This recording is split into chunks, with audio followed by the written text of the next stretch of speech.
Bismillahirrahmanirrahim. Assalamu alaikum. Today we will discuss bookwork of unit number 1, and the first exercise of this unit is choose the correct option. The preaching of Hazrat Muhammad sallallahu alaihi wasallam is a beacon of light for humanity. The underlined phrase means a light of guidance for humanity.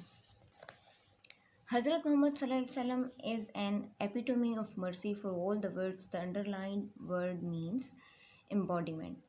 The synonym, the correct meaning of this word epitome is embodiment. The mother bird started screeching when her chicks were taken away from the nest. Hazrat Muhammad sallallahu alaihi wasallam conquered Makkah during 21st year of his prophethood. The one with no dash for others is not pitied. Here the correct option is pity, option D.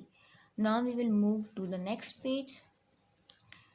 Find the synonyms of the following words by using a thesaurus and also identify the parts of speech they belong to. Here the first word is clock. Clock, basically the meaning of this word is chogha, or now we can use this word as shawl. And this is basically noun. Next, verily. The meaning of verily is absolutely. Absolutely. And it is an adverb. As we very well know that mostly the ly words are adverbs. Okay, next word is licking. And the meaning of licking is moisturing, or we can use it as wetting with tongue. Wetting with tongue. And it's a verb. Sustainer, maintainer.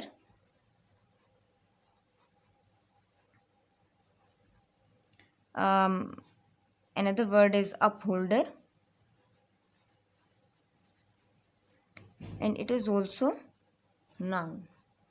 Next, harmony. The meaning of harmony is cooperation, and it's a noun. Cooperation, and it's a noun. Campaign. The meaning of campaign is movement and operation as well. Movement, and it's a noun. The next exercise of unit number 1 on page number 14 is form adjectives from the following nouns. Here are 4 words, and the first one is duty. अब इससे adjective कैसे बनेगा, क्या होगा, dutiful. ठीक है, he is very dutiful person. और देखिए अब यहाँ पे पर्सन को डिस्क्राइब किया जा रहा है, करेक्टरिस्टिक बताया जा रहा है. तो फिर जब हम ड्यूटीफुल के साथ, तो इसका मतलब है कि ये एज एन एडजेक्टिव यूज़ हुआ है और हमने नाउन से एडजेक्टिव बनाया है. Next is ice. आइसी हो जाएगा. ठीक है, peace, peaceful, and beauty, beautiful. इस तरीके से इन चारों के एडजेक्टिव्स बन जाएंगे.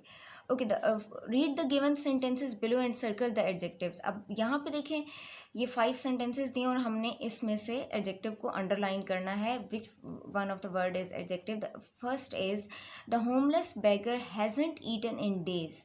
अब बेगर यहाँ पर नाउन है. ठीक है, और इस नाउन की, इस वर्ड के बारे में जो लफ्ज़ बता रहा है, जो करेक्टरिस्टिक बता रहा है, फर्दर एक्सप्लेन कर रहा है, that is homeless. The fox is a sly animal. यहाँ पर एनिमल के बारे में बताया जा रहा है. कौन सा लफ्ज़ बता रहा है, तो यहाँ पे ये एडजेक्टिव है. Mary had a little lamp. Lamp कैसा है, लिटिल है या टॉल है या बिग वन है, तो यहाँ पे लिटिल एडजेक्टिव है. The selfish giant didn't allow the children to enter his garden. अच्छा जी, सेल्फिश एडजेक्टिव है. और the last one, the foolish dog. Here foolish is an adjective. Okay, next exercise is related to conditional sentences.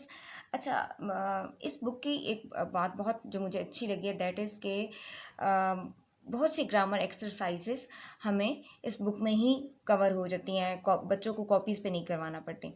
अच्छा, ये जो type, usage और examples लिखे हुए हैं चारों टाइप्स के, 0 to 3rd कंडीशनल, इसी पर अगर हम स्टूडेंट्स को पैटर्न लिखवा दें कि 0 कंडीशनल का क्या स्ट्रक्चर है, फर्स्ट कंडीशनल का क्या स्ट्रक्चर है, या कुछ और एग्जांपल्स लिखवा दें, that is very I think so appropriate way. अच्छा, इसका डिस्कस, 0 कंडीशनल का स्ट्रक्चर डिस्कस कर लेते हैं। इफ़ प्लस प्रेजेंट सिंपल यानी प्रेजेंट इंडेफिनिट, और जो हमारे पास रिजल्ट आएगा दैट इज़ ऑल्सो किस में हम लिखेंगे, वो भी प्रेजेंट सिंपल में लिखेंगे, यानी कंडीशन भी प्रेजेंट सिंपल में डिस्क्राइब की जाएगी और उसका रिजल्ट भी प्रेजेंट सिंपल में ही बताया जाएगा। कुछ एग्जांपल्स इन्होंने दी हैं, डिस्कस नहीं करते बिकॉज वीडियो लॉन्ग हो जाएगी। नेक्स्ट देख लें, फर्स्ट कंडीशनल सेंटेंस, इसका स्ट्रक्चर क्या है, इफ़ प्लस प्रेजेंट सिंपल, और ये कंडीशन जो है वो प्रेजेंट सिंपल में होगी और उसका रिजल्ट बताया जाएगा जी फ्यूचर सिंपल में, कि अगर आप ये करते हैं तो इन फ्यूचर आपको ये रिजल्ट भुगतना होगा, ठीक है, या देखना होगा। ये था first conditional. We will move to the next page for second conditional. अच्छा, structure of second conditional is if plus past simple, और फिर जो आपका रिजल्ट है वो किसके साथ डिस्क्राइब किया जाता है, वो मॉडल वर्ब के साथ, और मॉडल वर्ब के साथ आपको पता है कि हमेशा first form of verb use की जाती है, अनलेस और अनटिल हम मॉडल वर्ब के साथ हैव ना यूज़ करें। अच्छा, third conditional, last type, if plus past perfect, ये कंडीशन है और रिजल्ट जब हम बताएंगे तो उसमें वुड है, वुड, कुड, इस तरह के वर्ड्स जितने भी मॉडल वर्ब्स हैं उनका यूज़ हो सकता है, और साथ में हैव आएगा, तो इसका मतलब है कि फिर हम यहाँ पे third form of verb use करेंगे, ठीक है। Match the beginnings of the 0 conditional sentences with the correct ending.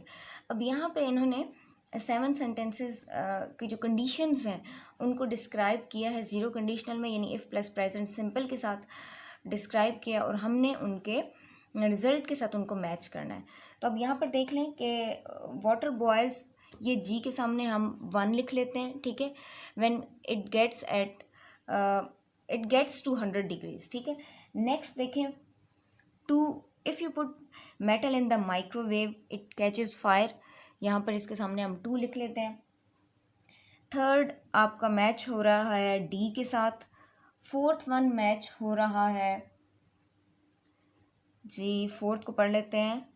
अच्छा, यहाँ पे फोर्थ वन बी के साथ मैच हो रहा है, फिफ्थ वन एफ के साथ मैच हो रहा है, और सिक्स मैच हो रहा है ए के साथ, और सेवन्थ मैच हो रहा है जी ई के साथ।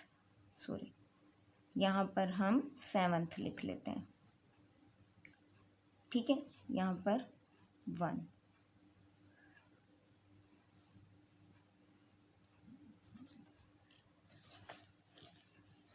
आगे देखें, choose the correct conditional form to complete the sentences below. अब यहाँ पे इन्होंने एक एक्सरसाइज दी हुई है जो अगेन कंडीशनल सेंटेंसेस से रिलेटेड है, ताकि स्टूडेंट्स की प्रैक्टिस हो जाए। इसको हम देख लेते हैं।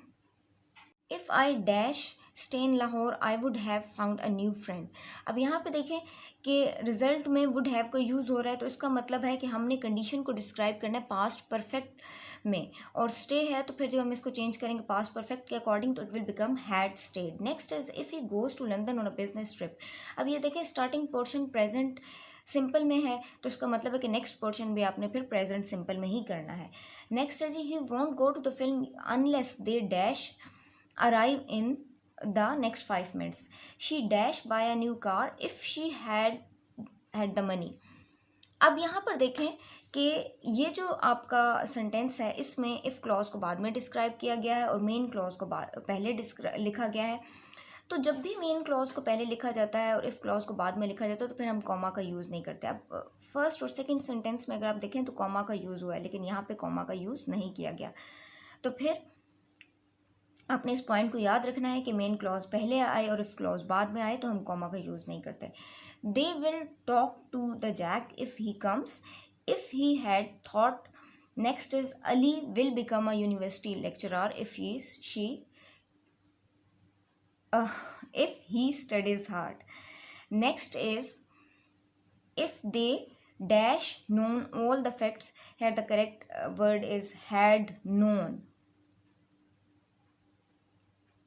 Last two sentences, unless they hurry up, or in the last blank, the correct word will be would. हाँ जी, would change. If I were in charge, I would change the standard business. Okay, next exercise is related to proofreading. Let me show you that page. These three exercises are related to proofreading. Okay, come to the first line of paragraph number 1. Did you know that bats are mammals? Here, the correct spelling of know is KNOW, and we will replace word did with do. Okay, I'm trying to show this complete page. Okay, students, stay blessed. Allah Hafiz.